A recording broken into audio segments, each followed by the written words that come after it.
That's because.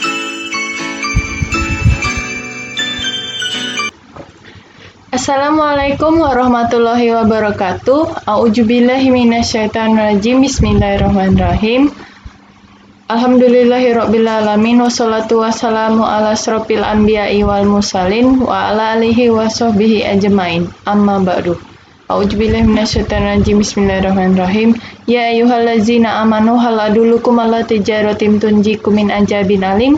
Tu'minuna billahi wa rasulihi wa tujahiduna fi sabilillahi bi amwalikum wa anfusikum dzalikum khairul lakum in kuntum ta'lamun. Shadaqallahul azim.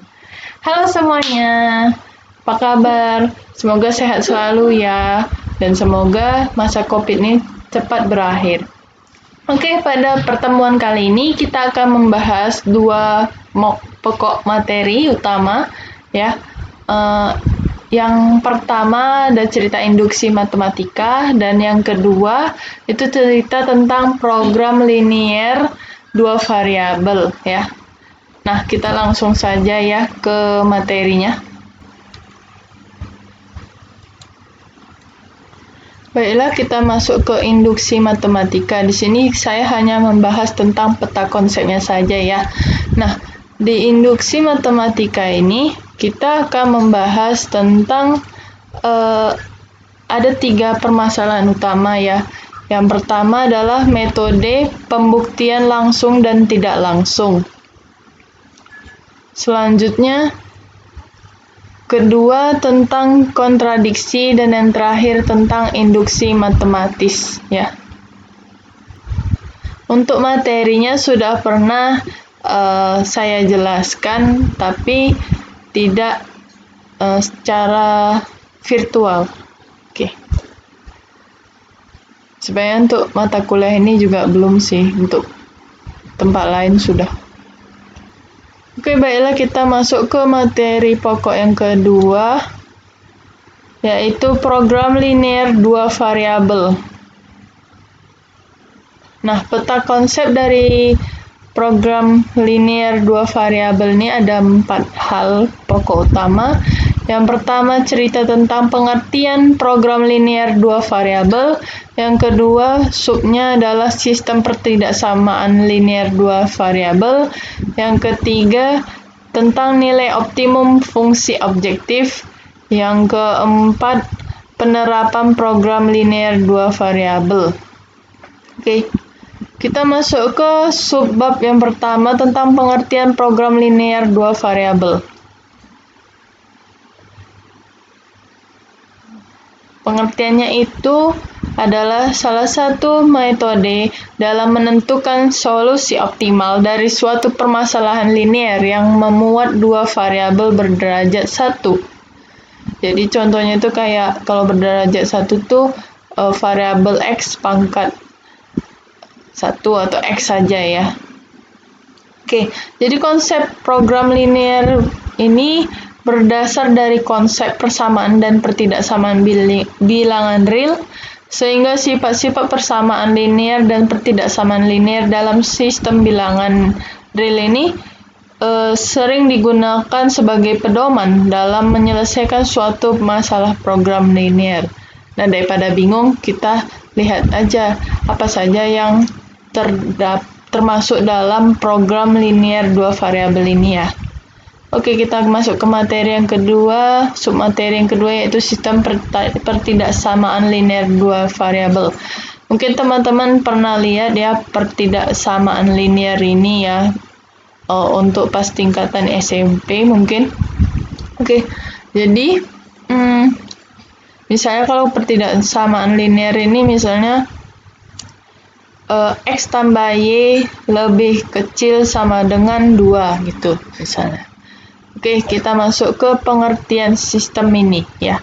Jadi sistem pertidaksamaan linier dua variabel ini adalah sistem pertidaksamaan yang melibatkan dua atau lebih pertidaksamaan linier dua variabel. Jadi meskipun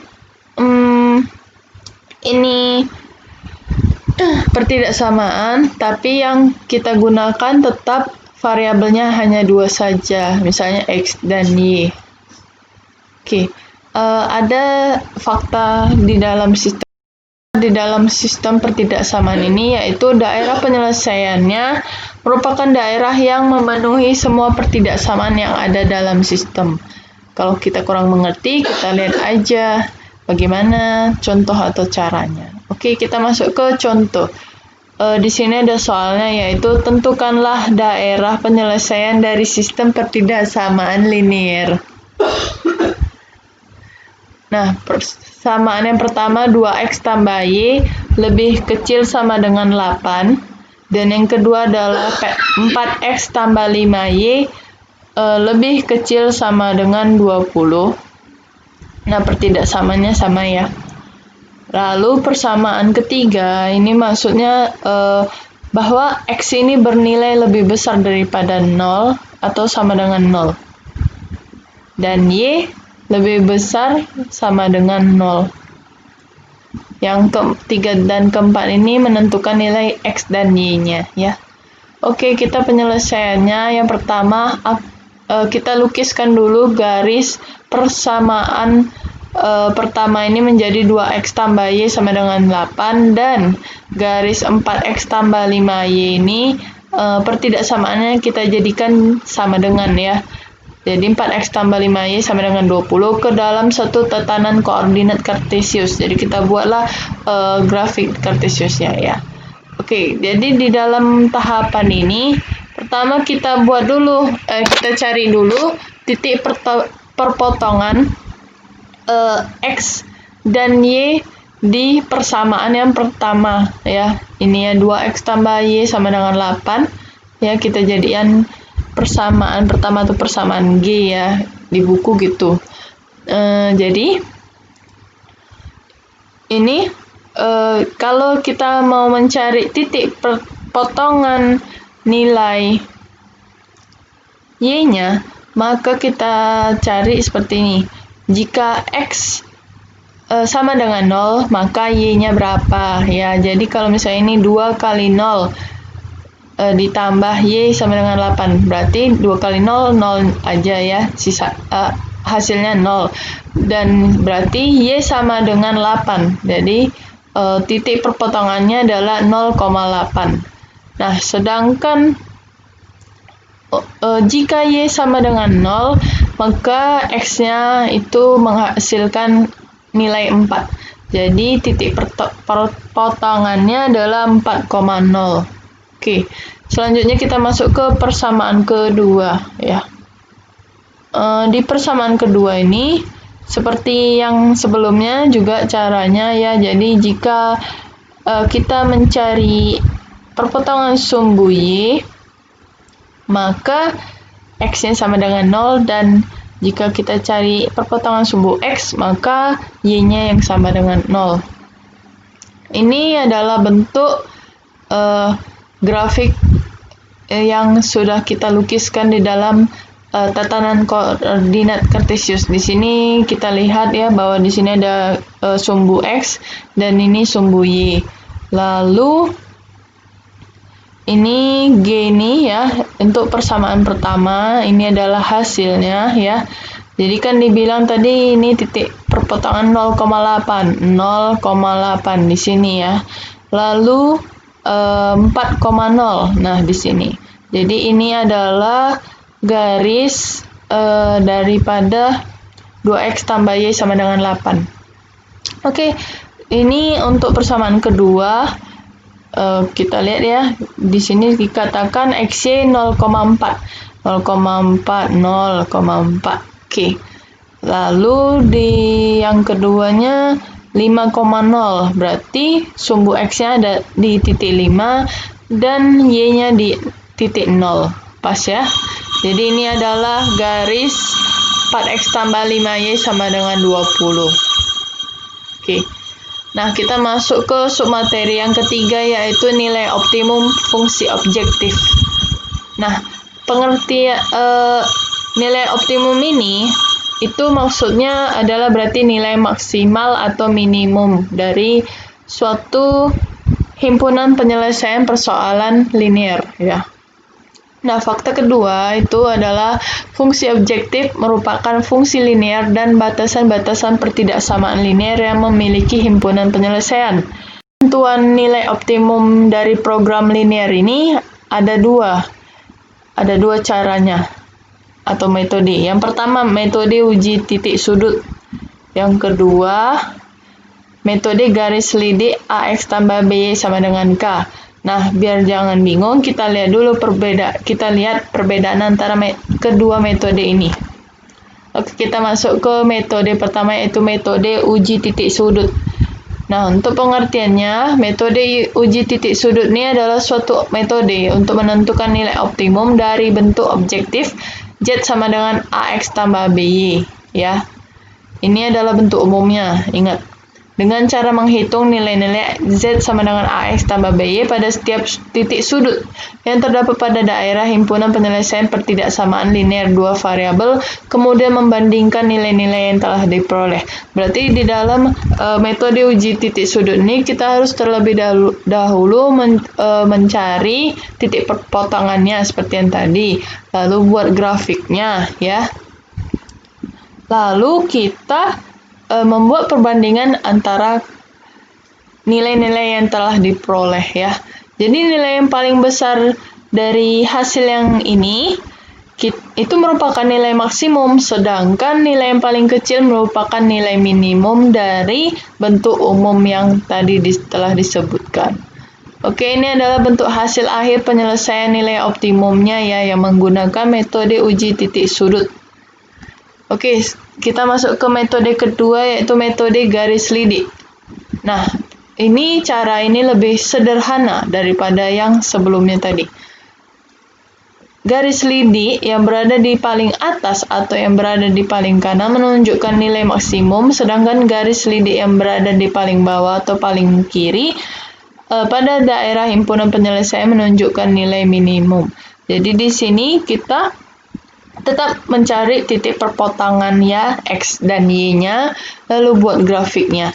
Nah, di dalam grafik ini kita bisa lihat bahwa kalau ada garis di paling atas atau paling kanan itu menunjukkan nilai maksimum. Jadi dan kalau yang paling bawah dan paling kiri itu adalah menunjukkan nilai minimum. Jadi kita sudah bisa langsung dari grafik itu menemukan garis lidiknya, ya. Jadi tidak seperti yang tadi metode uji titik sudut ini kan kita harus membuat tabel lagi gitu. Kalau bentuk hasil dari metode garis lidik ini adalah bentuknya, ya. Jadi kita dari sini bisa tahu nilai maksimum dan nilai minimumnya berapa. Oke, ini adalah nilai maksimumnya dan ini adalah nilai minimumnya. Karena terbatasnya waktu, kita tidak terlalu membahasnya, ya. Baiklah, kita masuk ke materi yang terakhir, ya. Submateri 4. Penerapan program linear dua variabel. Ini diperuntukkan pada menyelesaikan masalah ekonomi, industri, militer, dan sosial. Ini lebih diutamakan ke mencari maksimum keuntungan, memaksimumkan keuntungan, dan meminimkan biaya pengeluaran, ya. Contohnya, daripada bingung ya kan, kita lihat contohnya. Oke, di sini ada pedagang buah memiliki modal 1 juta rupiah untuk membeli pisang dan apel dan pisang untuk dijual kembali. Nah, harga beli tiap kilogram apel ini adalah 4.000 rupiah dan pisang adalah 1.600 rupiah. Tempatnya hanya bisa menampung 400 kg buah. Tentukan jumlah apel dan pisang agar kapasitas maksimum. Jadi kita di sini akan mencari nilai maksimum daripada apel dan pisang ini. Oke, caranya kita buat dulu tabel, ya.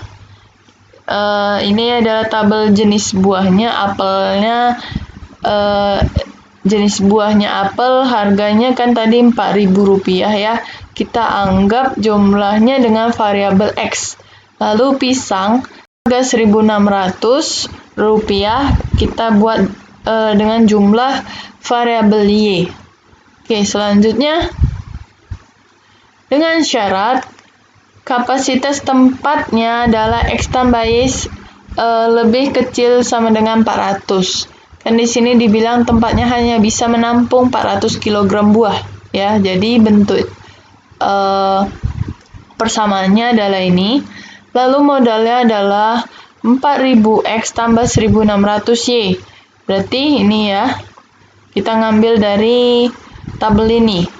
Lebih kecil sama dengan 1 juta ini adalah modal utama ya. Jadi ini kita buat jadi 1 juta 5X tambah 2Y.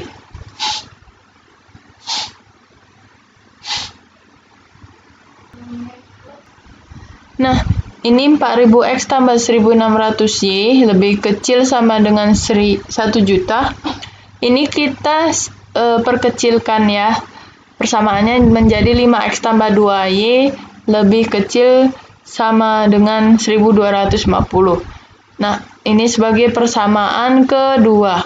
Selanjutnya persamaan ketiganya adalah X lebih besar sama dengan 0. Jadi X dan Y lebih besar sama dengan 0.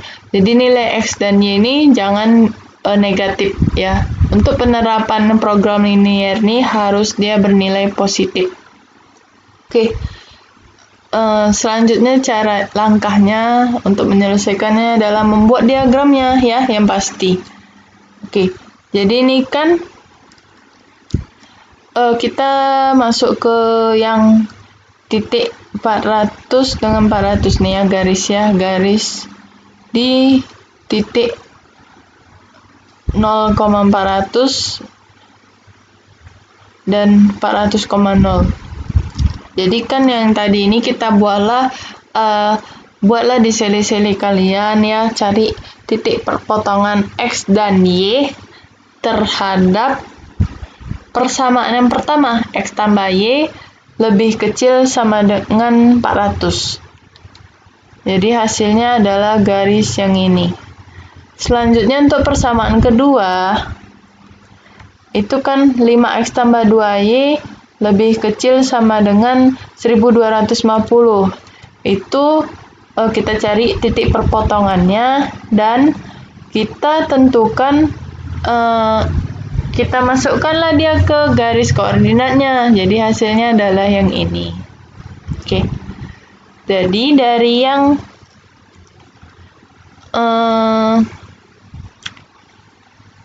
ini kita bisa menentukan ya titik ekstrimnya itu A di titik 0,400 ya. Bukan optimum karena tidak ada apel ya, di sini nilai tidak ada apel. Dan C-nya itu di 250,0 ya. Ini tidak ada pisang. Di sini ada pisang, sini nggak ada pisang. Terus ini di titik B ya, di mana dia berada di posisi XB, YB. Ini tidak diketahui ya berapa nilai titik koordinatnya. Dengan metode eliminasi dua persamaan di atas diperoleh. Jadi kita masukkanlah persamaan yang kedua ditambah seandainya misalnya koefisiennya 2, kita masukkanlah di masing-masing. Ini masukkan nilai 2 ini masuk ke persamaan pertama. Jadi kan tadi X tambah Y lebih kecil sama dengan 400, kita kalikan 2 ya. Jadi 2X tambah 2Y lebih kecil sama dengan 800. Nah, ini kita kurangkan. Jadi 2Y kurang 2Y habis ya, atau 0. Lalu 5X kurang 2X jadi 3X ya. tandanya tidak berubah karena tidak ada negatif. Lalu 1250 kurang 800 menghasilkan 450. Sehingga jadi X sama dengan 150. Jadi ini tadi 3X sama dengan 450. Terus kita sama-sama bagi 3, jadi X sama dengan 150. Sedangkan Y-nya dengan cara juga metode eliminasi, teman-teman bisa cari di buku catatannya, itu menghasilkan Y sama dengan 250. Oke. Jadi dari sini kita bisa tahu ya, kan tadi variabel X itu menunjukkan apel. Jadi jumlah maksimumnya untuk apel adalah 150 kg. Y ini kita tadi ibaratkan menjadi pisang ya. Itu berarti hasilnya jumlah maksimumnya adalah 250 kg. Oke, kita masuk ke contoh soal yang kedua. Seseorang diharuskan minum 2 jenis tablet setiap hari. Jenis pertama mengandung 5 unit vitamin A dan 3 unit vitamin B. Sedangkan jenis kedua mengandung 10 unit vitamin A dan 1 unit vitamin B. Dalam satu hari, anak tersebut memerlukan 25 unit vitamin A dan 5 unit vitamin B. Jika harga tablet pertama Rp4.000 per biji dan tablet kedua seharga Rp8.000 per biji, pengeluaran minimum untuk pembelian tablet per hari adalah, nah di sini berarti kita menentukan nilai minimumnya, sedangkan tadi di soal pertama kita menentukan nilai maksimum. Oke, bagaimana cara menyelesaikannya? Nah, pembahasannya kita pertama, kita ibaratkan tablet jenis pertama sebagai X dan tablet jenis kedua sebagai Y. Kita buat tabelnya, kita masukkanlah ya di sini. Kan untuk persamaan pertama katanya 5 unit vitamin A berarti dan 3 unit vitamin B ini ya. Jadi harganya itu 4.000. Oke.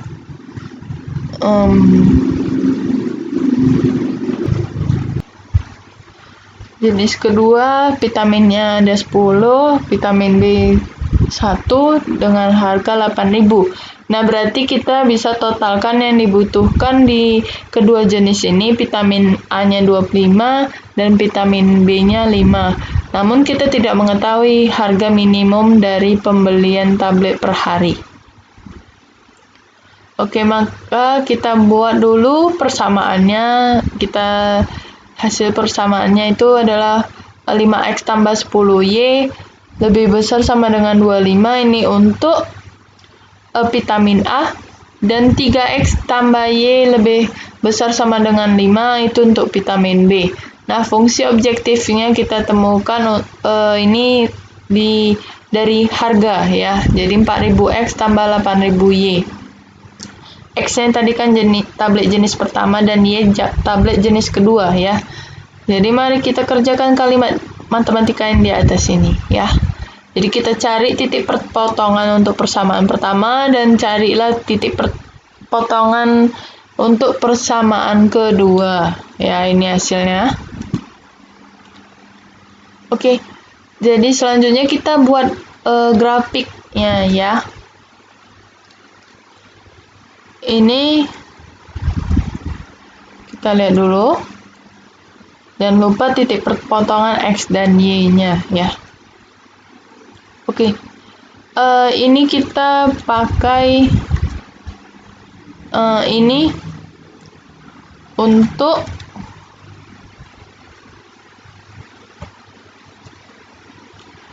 garis yang ini adalah untuk tablet vitamin A dan ini adalah tablet vitamin B. Dari sini kita menemukan bahwa daerah himpunannya adalah yang ini, ya, A, B, C. Oke. Nah, titik A-nya adalah 0,5 ya. Ini ya. Jadi nilai objektifnya tadi kan 4.000X fungsi F XY sama dengan 4000X tambah 8000Y adalah 4000 kali 0 tambah 8000 kali 5 sama dengan 40.000. Nah, titik B-nya adalah titik potong antara 5X Y sama dengan 25 dan 3X tambah Y sama dengan 5. Maka titik B-nya ini kita eliminasi gabungan ya. Eliminasi dan substitusi. Jadi kita peroleh nilai X-nya sama dengan 1 dan Y-nya sama dengan 2. Jadi titik B-nya ada di titik 1,2. Ini di pertengahan ini, titik perpotongan. Jadi maka nilai objektifnya kita masukkanlah titik B ini ke dalam fungsi ya. Fungsinya kan tadi 4000X tambah 8000Y ya. Jadi kita masukkan 4000 kali 1 tambah 8000 kali 2 itu menghasilkan 20.000. Sedangkan titik C-nya yaitu di titik 5,0. Ini adalah nilai objektif fungsi ya XY sama dengan 4000X tambah 8000Y adalah 4000 kali 5 tambah 8000 kali 0 sama dengan 20. Dan ini adalah nilai pengeluaran minimal ya. Oke. Nah, sudah sampai kita di penghujung acara, penghujung video pembelajaran ini ya. Apabila ada kekurangan atau kesalahan mohon dimaklumi. Apabila teman-teman ingin men-like, share atau men-subscribe channel saya juga diperbolehkan ya. A'udzubillahi minasyaitonirrajim. Bismillahirrahmanirrahim. Nasrun minallahi wa fatun qaribun wa basyiril mu'minin. Wabillahi taufiq wal hidayah. Wassalamualaikum warahmatullahi wabarakatuh. Sampai jumpa di video selanjutnya.